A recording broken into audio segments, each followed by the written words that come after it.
ነፍሳችንን ምግብ የቃል አቅርቦት።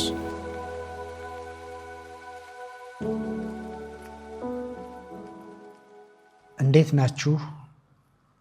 አመልና የእግዚአብሔር ልጅነት በሚል ርዕስ ከዘፍጥረት መጽሐፍ የተለያዩ ክፍሎችን እያየን የተለያዩ ሰዎችንም እያነሳን በተለያዩ ርዕሶች ስንመለከት ቆይተናል። ዛሬ ማጠቃለያውን በተለይ ከያዕቆብ ከራሱ አባት ከሆነው ቀድሞም ከተጠራው የአብርሃምም ልጅ ከሆነው አብርሃም ብሎ ቀጥሎ የተመረጠው ይስሐቅ ብሎ ቀጥሎ የተመረጠው ኤሳው ሳይሆን ያዕቆብ ስለሆነ ያዕቆብ ላይ አተኩረን እስካሁን የመጣንበትን ጉዞ ለመደምደም እንሞክራለን። ይህንን ነገር ለመረዳት መንደርደሪያ የሚሆኑንን የዘፍጥረት መጽሐፍ ክፍሎች አስቀድሜ እነግራቸዋለሁ። አሁን እነዚህን ሁሉ ለማንበብ ብዙ ደቂቃዎች ስለሚወስድብን በግላችሁ እንድታነቡት በትህትና እየጠየቅኩኝ ዘፍጥረት ምዕራፍ 25 ከቁጥር 24 እስከ 34፣ ዘፍጥረት ምዕራፍ 25 ከቁጥር 24 እስከ 34፣ ዘፍጥረት ምዕራፍ 27 ከቁጥር 27 እስከ 36፣ ዘፍጥረት ምዕራፍ 28 ከቁጥር 10 እስከ 14፣ ዘፍጥረት ምዕራፍ 30 ከቁጥር 14 እስከ 21፣ እንደዚሁም ዘፍጥረት ምዕራፍ 32 ከቁጥር 1 እስከ ምዕራፍ 2 ቁጥር 23 ድረስ ያሉትን እንድታነቡ አበረታታችኋለሁ። እነዚህ ክፍሎች ይነበቡና ይህንን የያዕቆብን ታሪክ እንመለከታለን። ከዚህ ታሪክ ደግሞ ከአመል አንጻር የእግዚአብሔርን ስጦታ የአምላክን ስጦታ እና ቸርነት የምንንከባከብበት አመል የምንሸከምበት መልካም ትከሻን በተመለከተ ከያዕቆብ ሕይወት የተወሰነ ነገር ለመመልከት እንሞክራለን። ስለ ያዕቆብ ዘፍጥረት ምዕራፍ 25 ላይ መነሻውን እናገኛለን። ይሄ ያዕቆብ የተባለው ሰው በጸሎትና በልመና የተወለደ ሰው ነው። እንግዲህ ብዙዎቻችን ተወልደናል፣ ልጆች ሆነን አባቶችም ሆነናል። አባቶች ወደ መሆን እያደጉ ያሉ እየቀረቡ ያሉም ሊኖሩ ይችላሉ። አባት ሆነው የልጅ ልጆችም ያዩ አሉ። ግን ብዙዎቻችን በልመና ወይም በጸሎት የተወለድን ላንሆን እንችላለን። ጥቂቶች በዓለም ታሪክ ውስጥ በልመና በጸሎት ይወለዳሉ። እንደ ሳሙኤል ያሉ የሐና ልጅ ወይም የሐናና የሕልቃና ልጅ የሆነው ሳሙኤል በልመና እንደተወለደ መጽሐፍ ቅዱስ ይነግረናል። እዚህ ክፍል ውስጥም ዘፍጥረት ምዕራፍ 25ን ስናነብ እነዚህ ሁለት ልጆች የተወለዱበት አጋጣሚ ከጸሎት ጋር የተሳሰረ እንደሆነ እንመለከታለን። ይስሐቅ የተባለው አባታቸው አግብቶ የእናቱን ሞት እስከሚረሳ ድረስ በሚስቱ ፍቅር የተጽናና ሰው ሆኖም ልጅ ያልነበረው ልጅ ለማግኘት 20 ዓመት እንደጠበቀ እንመለከታለን። የሚገርመው ነገር ከ20 ዓመት በኋላ ከጥበቃ በኋላ ወደ ጸሎት ጉዳዩ እንዳዞረ እንመለከታለን። ጸለየ ይለናል።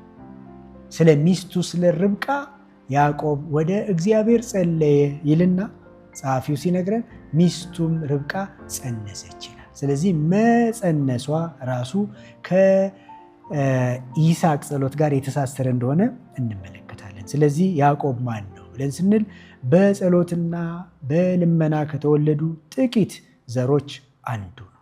ሁለተኛ በእግዚአብሔር ድንጋጌ የተወለደ ነው። ማለት ርብቃ በጸነሰች ጊዜ ጽንሱን መረዳት ሲያቅታት፣ ሕመሟን መታገስ ሲያቅታት በጊዜው ይህንን ነገር የሚረዱ ባለ ራእዮች ጋር በመሄድ ባለ ራእዩ ድንጋጌን ሲነግራት እንመለከታለን። ይሄ ዝም ብሎ ትውልድ መወለድ ብቻ አይደለም፣ ተኖረና ተሞተ አይደለም። መውለድ፣ መወለድ፣ ማደግ፣ መኖር፣ መሞት ከሚለው ለየት ባለ መንገድ የእግዚአብሔርን ፈቃድ የሚፈጽም የእግዚአብሔር ምርጫ ያረፈበት ቤተሰብ እንደሚሆን መልእክት ይነገራታል። 2 ወገኖች በማኅፀንሽ አሉ፣ እርስ በርስ ይገፋፋሉ፣ ታናሹ ታላቁን ይገዛል፣ ታላቁ ለታናሹ ይገዛል፣ እንዲህና እንዲህ የሚል ድንጋጌ ቀድሞ ተነግሯታል እናትየው። ስለዚህ በእግዚአብሔር ድንጋጌ የተወለደ እንደሆነ እንመለከታለን። አወላለዱ ላይ ደግሞ ተረከዝን ይዞ እንደወጣ እንመለከታለን። ተረከዝን መያዝ ከስያሜው ጋር ተያያዥ ሆኖ እንደመጣ ማታለል ተረከዝን ይይዛል፣ ያሰናክላል፣ የመሳሰሉ አይነት ትርጉሞች ከዚህ ሐሳብ ይወጣሉ። ስለዚህ በእድገቱ ሁሉ ውስጥ አንተ አሰናካይ፣ አንተ አደናቃፊ፣ አንተ አታላይ የሚል አይነት ድምፅ እየሰማም ያደገ ይመስለኛል። ለልጆቻችን የምናወጣው ስያሜ ምን ይመስላል? በተለያዩ አካባቢዎች የተለያዩ ባህሎች አሉ።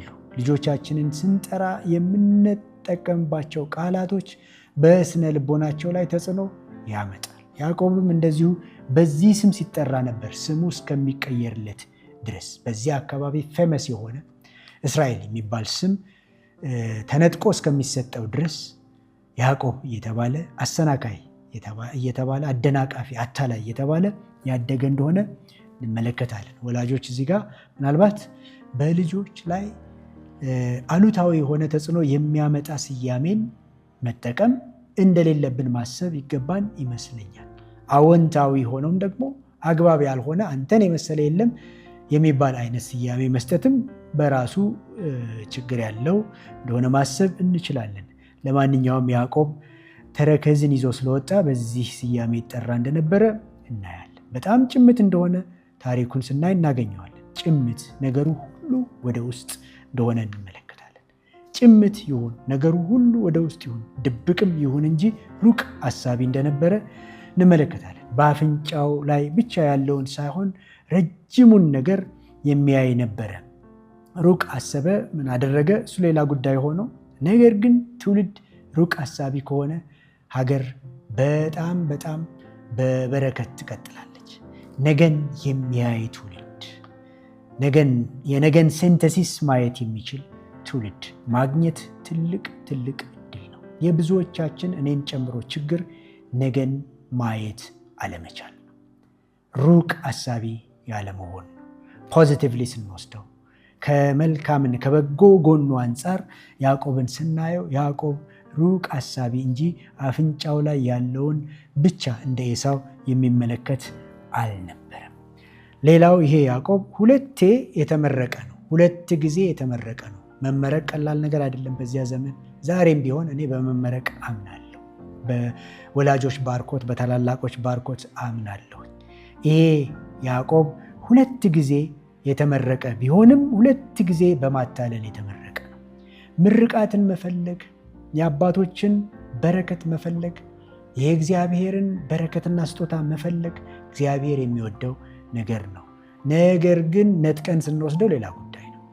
በማታለል ስንወስደው ሌላ ጉዳይ ነው። ድካሙ ይሄ እንደሆነ ማየት እንችላለን።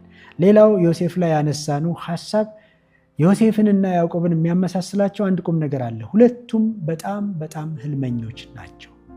ህልመኞች የሚለውን ሐሳብ ድሪመርስ የሚለውን ሐሳብ ቪዥነሪስ በሚልም ብንወስደው ጥሩ ይመስለኛል።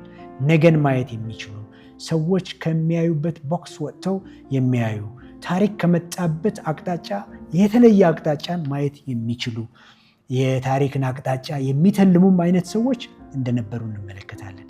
ያዕቆብ እና ዮሴፍ የሚለያዩት ግን የዮሴፍ ህልመኝነት በአስተዳደር ብቃት እና ትከሻ የተደገፈ ስትራቴጂስት ለመሆን ያበቃው፣ ስልታዊ ለመሆን ያበቃው፣ ትውልዱንም ያዳነ፣ ግብፅንም ያዳነ፣ ዓለምንም ያዳነ ለመሆን ያበቃው እንደሆነ እንመለከታለን። የያዕቆብ ህልመኝነት ግን ያንን የሚሸከም ትከሻ ስላልነበረው ዘመኔ በጣም በጣም አጭር ደግሞም የመከራ ሆነብኝ፣ የሐዘን ሆነብኝ ብሎ ሲናገር እንመለከተዋለን። ህልም ብዙ ጊዜ መደገፍ ያለበት ህልሙን መሸከም በምንችልበት ትከሻ መሆን መቻል አለበት። መቀናጀት አለባቸው። ስጦታ አንድ ጉዳይ ነው። ስጦታውን ደግሞ በአግባቡ ማስተናገድ ሌላ ጉዳይ ነው። ትውልዱ እነዚህን ነገሮች መረዳት አለበት። ነገን ማየት የሚያስደንቅ አይነት እይታዎችን ማፍለቅ አንድ ጉዳይ ነው። ግን እይታውን ኢንጆይ እያደረጉ መኖር ደግሞ ትርጉም የለውም። ዛሬ ይህንን ያያል፣ ነገ ደግሞ ሌላ ያያል። በየጊዜው እያለመ ብቻ ይኖራል። እያለመ ሳይሰራ ሳይጠቅም ይሞታል። ይህንን መሸከም የምንችልበት ብቃት ይጠይቀናል። ያዕቆብ ጋር የምናየው ድካም ይሄ ነው። ሌላ በረከትን አጥብቆ የሚፈልግ እንደሆነ እንመለከታለን። ስለዚህ በረከትን በመምረጡ ምክንያት የከበረውን ነገር እንደመረጠ ኖብል ቾይስ የመረጠ እግዚአብሔር ይርዳን፣ ትውልዱ የሚመርጠውን እንዲያውቅ። ይህንን ካላወቀ ትውልዱ ጠፊ ነው። ዝም ብሎ መጓዝ ወደ ገደል የሚመራን ሊሆን ይችላል። ወደ ጥፋት፣ ወደማንወጣው ውስብስብ የሆነ አረንቋ የሚስበን ሊሆን ስለሚችል በረከትን አጥብቆ መፈለግ ጥሩ ነው። በረከትን አጥብቀን ስንፈልግ ደግሞ የከበረውን ነገር ከተዋረደው መለየት በጣም ያስፈልጋል። የኤሳው ምርጫ እንዳይሆንብን የያዕቆብ ምርጫ እንዲሆንል እና ይሄ ያዕቆብ የከበረውን የመረጠ ኖብል ቾይስ የነበረው ተጠራጣሪ ደግሞ የነበረ በሌላ በኩል እምነት ያጠረው እንደሆነ እንመለከታለን። የሚያምን ይመስላል። እግዚአብሔር ያሳየዋል፣ እግዚአብሔር ይናገረዋል፣ አልተውህም አልጥልህም ይለዋል። ግን ሁልጊዜ የጥርጥር ድምፆች ይሰሙበት የነበረ እምነት ያጠረው እንደሆነ እንመለከታለን። በሌላ መልኩ እንደው በቀላሉ ቢነሳ ብዬ የምለው ወንዳ ወንድ አይነት ሰው ልበለው መሰለኝ። ሴቶች በጣም በዙሪያው አሉ፣ ሚስቶች ልበለው። በዚያ ዘመን እንግዲህ ባህሉ ይፈቅዳል ይመስለኛል። ዛሬ ባህሉ አይፈቅድም። አንዳንድ ቤተ እምነቶች ሊፈቀድ ይችላል፣ አላውቅም። ነገር ግን በተለይ በክርስትናው ቤተሰብ ውስጥ እንዲህ አይነቱ ነገር አልተለመደም። ቢያንስ አይፈቀድም። ነገር ግን ይህ ሰው ምንድን ነው the love of his life the love of my life የሚላት አይነት አንዲት ሴት አጠገቡ ነበረች፣ ራሄል። ከዚያም ደግሞ ባይወዳትም ደግሞ የተዳረችለት ሊያ ነበረች። ከዚያም ደግሞ በአገልግሎት በዚያ ቤት ውስጥ የነበሩ ሴቶች ሁሉ የያዕቆብ ንብረቶች ነበሩ። በእነዚህ ሁሉ የተከበበ ወንዳ ወንድ አይነት እንደሆነ እንመለከታለን። አንዳንድ ጊዜ ሊያና ራሄል እንኳን በእንኮይ ይቀባበሉት ነበር። ያን ያህል በጣም የወረደ አይነት ሁኔታ ውስጥ የነበረ እንደነበረ። እንኮይ የሚባል ምናልባት ለሽታ እንደ ሽቶ የሚጠቀሙበት ዘር ፍሬ ነው። ያንን ሮቤል ያገኛል፣ አምጥቶም ለእናቱ ለሊያ ይሰጣታል። ሊያም ያንን ሽቶ ትቀባለች ወይም ያንን ፍሬ ትቀባለች። እባክሽ አውሽኝ ትላታለች። ራሄል ባሌን የነጠቅሽኝ አይበቃም ወይ ብላ መልስ ትሰጣለች። አይ በቃ ስለ እንኮይ ሲባል ዛሬ ሌሊት ከአንቺ ጋር አይደር እያሉ ሴቶቹ ሲቀባበሉበት የነበረ ሰውም እንደሆነ መርሳት አያስፈልግም። ትንሽም ፈገግ ያሰኝ ይሆናል ብዬ ነው። ሆነም ቀረም ይህ ሰው በብርታት ብዙ የሚጠቀሱ ነገሮች ከአመል አንጻር የነበሩትን ያህል በድካምም በጣም የሚጠቀሱ ጉዳዮች ነበሩት። ፈሪ ነበረ፣ ራስ ወዳድ ነበረ፣ ብልጣብልጥ ነበረ። በአብዛኞቹ ልጆቹ ላይ ሙሉ ቁጥጥር ያልነበረው ነበረ። በብዛት የሚማረው ከስህተቱ ከኪሳራው ነው። ማለት ከኪሳራ አለመማር ጥሩ ነው ቢቻል፣ ከስህተት አለመማር በጣም ጥሩ ነው ቢቻል። ይሄ ካልተቻለ ግን ከስህተትም መማር ጥሩ፣ ከኪሳራ መማር ጥሩ። የዛሬው መልእክታችን ደግሞ እሱ የሆነ የከሰርንባቸውን ዘመናት የማደስና የመካስ ጥሪ ነው። ይሄ ነው እንደ መደምደሚያ የምወስደው ማለት ነው። ተሳስተን ሊሆን ይችላል፣ ምንም ማለት አይደለም። በቃ ተሳስተናል፣ ልንመልሰው አንችልም። ያለፈ ነው፣ የፈሰሰ ውሃ ነው። ነገር ግን አሁንም እድል አለ። የምን እድል? የማደስ እድል አለ፣ የመካስ እድል አለ። መጨረሻ ላይ ያዕቆብ ከኪሳራው ተማረ፣ ከጉዞ ሁሉ ተማረ፣ አስተዋለ። ሳይማር ቢሞትስ፣ ሳያስተካክል ቢሞትስ፣ ትውልድ ሳይተካ አንድም ዮሴፍን የሚያህል ነገር ሳይተካ ቢሞትስ ቢያንስ ዮሴፍን የመተካት እድል ለሁላችንም አለ የሚል መልእክት ነው እያቀረብኩኝ ያለሁት። ትምህርታችን ይሄ ነው። የከሰርንባቸውን ዓመታት የማደስ ጥሪ አንደኛ። ሁለተኛ፣ የተረፈችውን ዕድሜ ትውልድ ለማፍራት እንጠቀምባት። ሁላችንም በየድርሻችን መሪዎች ልንሆን እንችላለን። የቤተሰብ መሪዎች ልንሆን እንችላለን። የሃይማኖት መሪዎች ልንሆን እንችላለን። የሀገር መሪዎች ልንሆን እንችላለን። የከተማ የክልል መሪዎች ልንሆን እንችላለን። በተለያየ ደረጃ ኃላፊነት ያለብን ልንሆን እንችላለን። ወደኋላ ስናስብ የምንጸጸትባቸው ብዙ ስህተቶች ሊኖሩ ይችላሉ፣ እንደ ኪሳራ የምንቆጥራቸው። ፈጽመንም ማሰብ አንፈልግም ይሆናል። አንዳንድ ጊዜ ሰዎች በእንደዚህ አይነት አስተሳሰብ ሲያዙ ሞትን በጣም ይመኛሉ። ሱሳይዳል አይነት ሜንታሊቲ ይኖራቸዋል። መጥፋት ይፈልጋሉ። ቀጣይ ትውልድ ውስጥ ሚና እንዲኖራቸው አይፈልጉም። ጀነሬቲቪቲን ይጠሉታል። አይዞሌሽንን ይመርጣል። መነጠል ይወዳሉ። ሞትን ማፋጠን ይፈልጋሉ። ኖ፣ እሱ በጊዜው ይመጣል፣ በጊዜው ይሆናል። የተረፈች ጊዜ ካለች በዚያች በተረፈችው ዕድሜ ትውልድን ለማፍራት በባህሪ የታነጸ ዮሴፍን የማዘጋጀት ጥሪ ከዚህ ክፍል ውስጥ የምናገኘው ጉዳይ ነው። ዮሴፍን የማዘጋጀት ጥሪ ሶስተኛ፣ አንደኛ የከሰርንባቸውን ዓመታት የማደስ ጥሪ፣ ሁለተኛ የተረፈችውን ዕድሜ ትውልድን ለማፍራት የመጠቀም ጥሪ፣ ሶስተኛ ዮሴፍን የማዘጋጀት ጥሪ።